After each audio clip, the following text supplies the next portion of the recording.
Assalamualaikum. This is Dr. Mohammad Naveed Jafar, second year mathematics chapter number 4 exercise number 4.3. आज की इस lecture के अंदर हम बात करेंगे क्वेश्चन नंबर 23 के सेकंड पार्ट की। सो किस तरह से करना है परफॉर्म, आइए चलते हैं व्हाइट बोर्ड की जानिब और देखते हैं इसका सोल्यूशन। जी, तो यहाँ हम क्वेश्चन नंबर 23 का ये सेकंड पार्ट जो डिस्कस करने जा रहे हैं, और इस सेकंड पार्ट के अंदर भी सवाल क्या है, हमने डिस्टेंस फाइंड करना है बिटवीन द पैरेलल लाइंस, उसको स्केच करना है, also find an equation of the parallel lines lying Midway between them. इनके दरमियान से पास करने वाली इक्वेशन को भी हम यहाँ से फाइंड करेंगे। मैंने जैसे पहले लेक्चर के अंदर अर्ज किया था कि मैं आपको डिफरेंट मेथडोलॉजीज के साथ काम करूंगा जो आपकी बुक में मौजूद है। लास्ट लेक्चर मैंने एक डिस्टेंस फाइंड किया बिटवीन आपके पास जो दोनों पॉइंट्स और वो मौजूद थे लाइन के दरमियान, और अब हम नॉर्मल लाइंस बना लेंगे और नॉर्मल लाइन की मदद से हम इस क्वेश्चन को प्रोसीड करेंगे। नॉर्मल लाइंस आप जानते हैं किस तरीके से नॉर्मल लाइंस बनाई जाती हैं। मैं नॉर्मल लाइंस पहले बनाता हूँ, फिर उसकी स्केचिंग करता हूँ और फिर इससे आगे हम इस क्वेश्चन को लेके चलेंगे। देखिएगा जी, सॉल्यूशन के अंदर हम लिखते हैं गिवन लाइंस आर, जो आपके पास गिवन लाइंस हैं जरा वो लिखिएगा, वो हैं 12x plus 5y minus 6 is equals to 0 और 12x plus 5y plus 13 is equals to 0। ये आपके पास लाइन नंबर 1 और ये आपके पास लाइन नंबर 2 है। अब देखिए ये दो लाइंस हैं।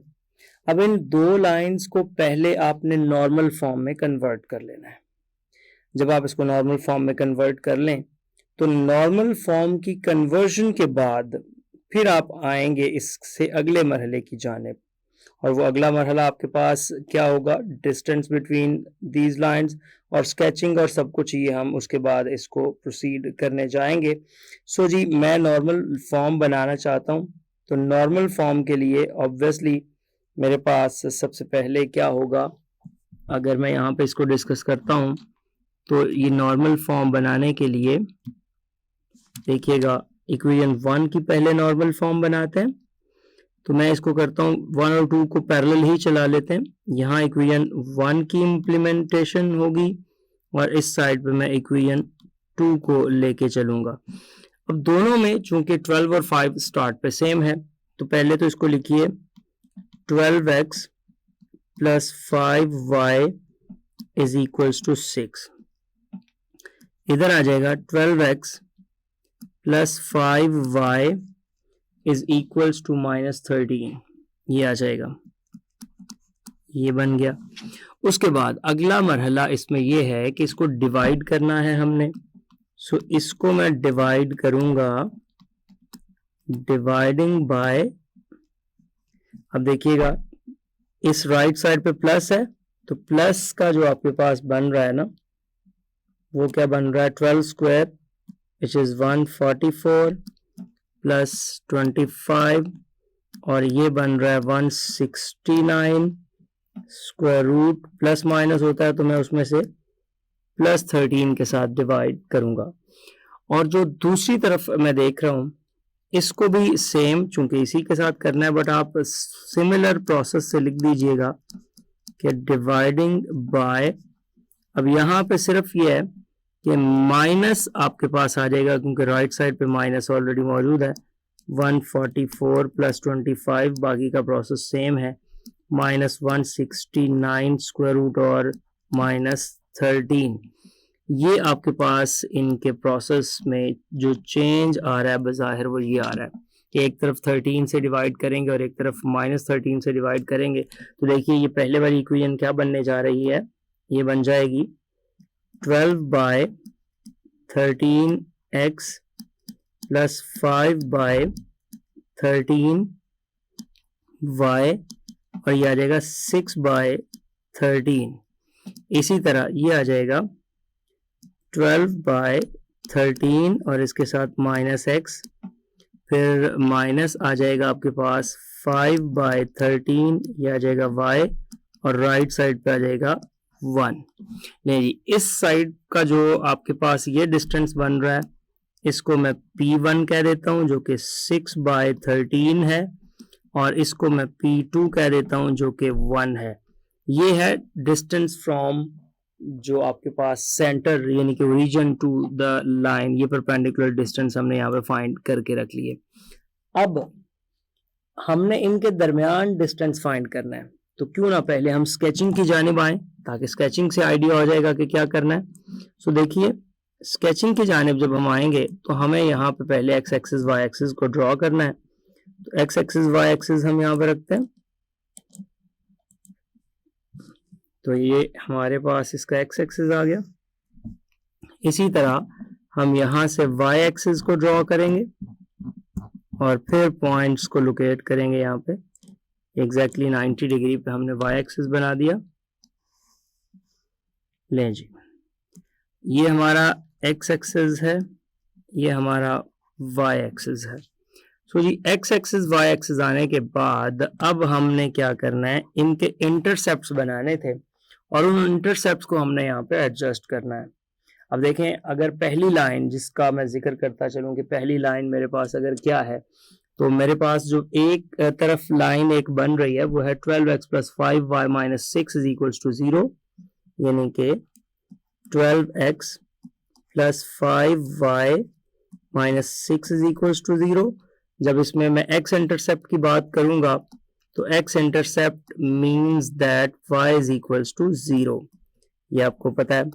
अब इसमें y को जब मैं 0 से इक्वेट करता हूं तो y = 0 आने की बिना पे मेरे पास ये सीन बन जाता है, ये 0, तो 12x आपके पास कितना आ जाएगा, = 6, और x = 6/12, x = 1/2। तो आपका जो x इंटरसेप्ट है x y वो ऑब्वियसली बन जाएगा 1/2 एंड 0। इसी तरह जब आप y इंटरसेप्ट फाइंड करेंगे तो y इंटरसेप्ट के अंदर आपको क्या मिलेगा कि आपने यहाँ से उसकी वैल्यू पुट कर देनी है। y इंटरसेप्ट के लिए मैं यहाँ पे y इंटरसेप्ट लिख रहा हूँ। ये काम आप डायरेक्ट भी कर सकते हैं, इससे हटके भी। तो जो y इंटरसेप्ट की बात करते हैं तो देखें, y इंटरसेप्ट इसका क्या बनेगा, जहां पे x 0 हो जाएगा तो वो आ जाएगा 5y =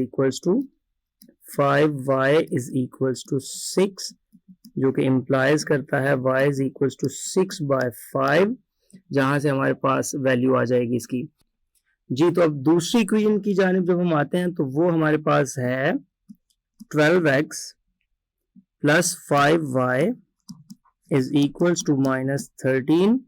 अगर आप x इंटरसेप्ट की बात करते हैं तो y को 0 पुट कर दें, तो y 0 पुट करेंगे तो आपके पास जो पॉइंट बन जाएगा x y वाला वो बन जाएगा -13/12 और 0। और जब आप y इंटरसेप्ट की बात करेंगे तो आप x को 0 पुट कर देंगे तो आपका जो पॉइंट बन जाएगा वो एग्जैक्टली बन जाएगा, x में अब 0 आ जाएगा और y के मुताबिक -13/5 आ जाएगा। सो यहाँ इन तमाम पॉइंट्स को हाईलाइट करते हैं। पहले आपके पास हैं, लेट्स से दैट मैं बात कर देता हूँ कि यहाँ मेरे पास 1 है, यहाँ 1 है तो हाफ इसके बिल्कुल मिडल में होगा। अगर 1 इधर है तो इसका भी 1 एग्जैक्टली उसके मुताबिक ये इधर आ गया, और वहाँ 6/5 है जो कि 1 से थोड़ा सा ऊपर वैल्यू जा रही है, तो ये मैं कह देता हूँ कि ये 1 है और ये वो थोड़ी सी ऊपर वाली वैल्यू है। सो इन दोनों को ज्वाइन कीजिएगा, एक ये वाली वैल्यू और एक ये ऊपर वाली, तो आपके पास देखें क्या बनता है। एग्जैक्टली सीन कुछ ये है कि आपके पास बन जाएगा, यहां से पास करने वाली ये लाइन आएगी, ये लाइन आपने फाइंड कर ली। अच्छा जी, ये लाइन आपने बना ली यहां से। अब देखें दूसरी जानिब चलते हैं। दूसरी जानिब हमारे पास क्या है कि एक है -13/12। अब -13/12 -1 पॉइंट समथिंग बन रहा है। यहाँ पे अगर आपके पास 1 आ रहा है ना तो इससे थोड़ा सा ऊपर जा रहे हैं हम, और दूसरी वैल्यू है -13/5। एक तो -13/12 और दूसरी -13/5 है जो कि -2.6 बनती है। तो देखें यहाँ पे अगर मैं कह देता हूँ 1 है, यहाँ पे 2 है, तो ये इससे थोड़ा सा नीचे वैल्यू आ रही है तकरीबन यहाँ पे।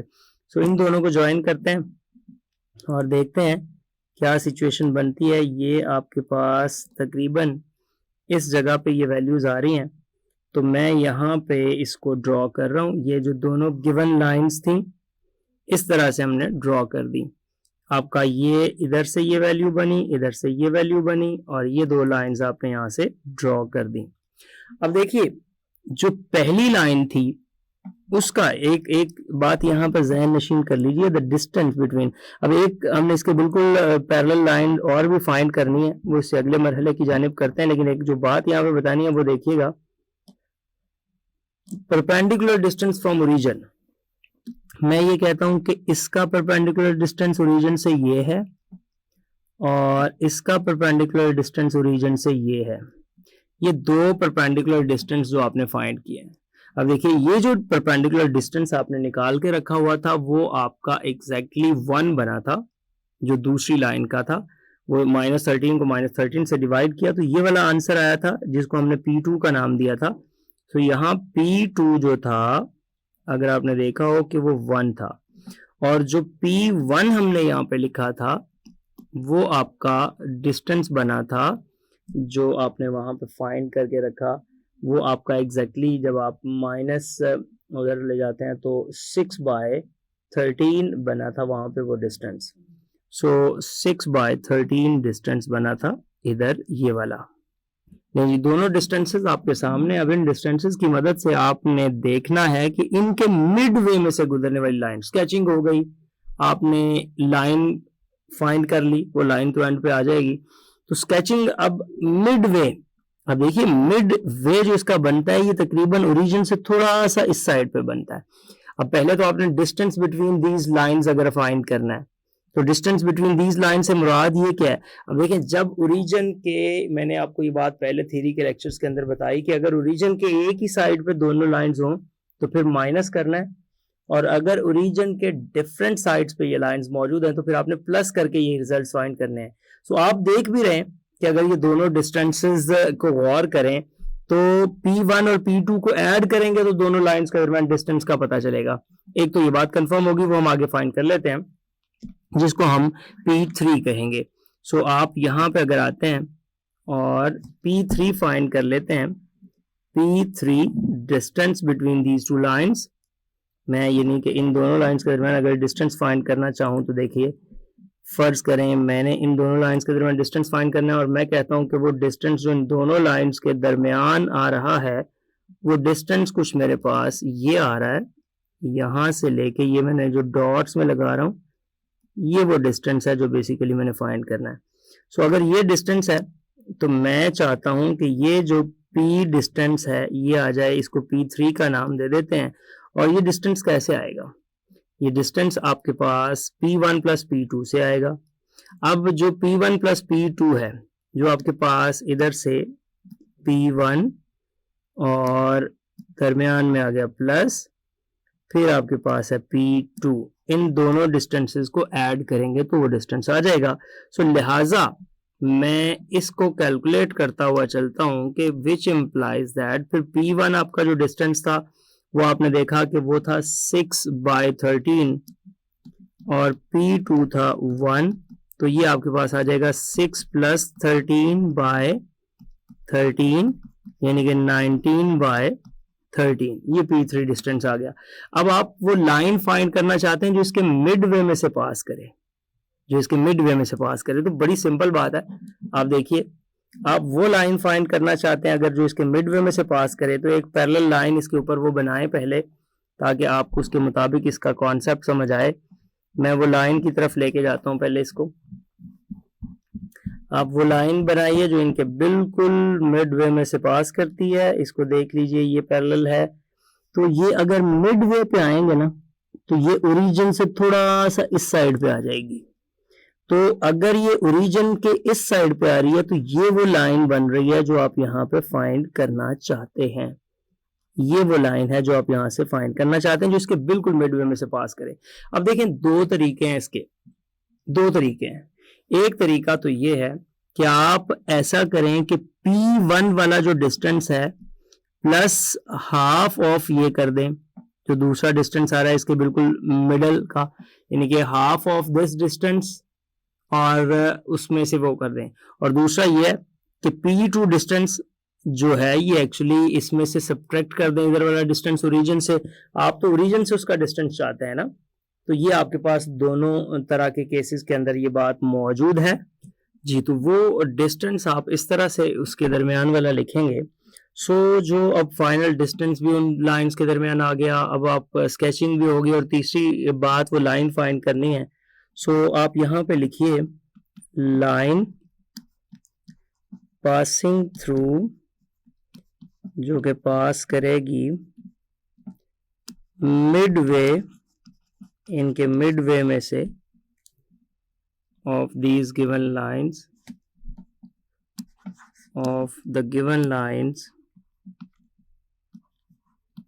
देखिएगा वो क्या होगा अगर इन गिवन लाइंस में से पास करती हुई उस लाइन को आप फाइंड करना चाहते हैं। तो अब इसके दरमियान वो लाइन जो बन रही है वो आपको पता है कि एक तो वो 12/13x आ गया, प्लस 5/13y आ गया, और इज इक्वल्स टू, अब आपने इधर क्या करना है कि हाफ ऑफ P3 में से P1 को माइनस कर देना है, तो आपके पास वो डिस्टेंस आ जाएगा जो उन ओरिजिन से उसके दरमियान लाई करता है।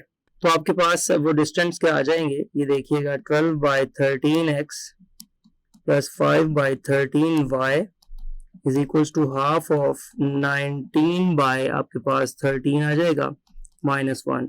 सो ये 12x plus 5y over 13 is equals to 19 minus 26 over 26। So ये आपके पास बन रहा है 12x plus 5y is equals to -7/2। ये 13 से मैंने जब इसको कैंसिल कर दिया 26 को, तो ये आ गया। इसको उठा के इधर ले आते हैं तो ये आ जाएगा 12x plus 5y plus 7/2 is equals to 0। जी, तो देखा आपने किस तरह से हमने इन क्वेश्चंस को परफॉर्म किया। ये था आज का lecture. Hope so you understand the today's lecture. This is end of our lecture.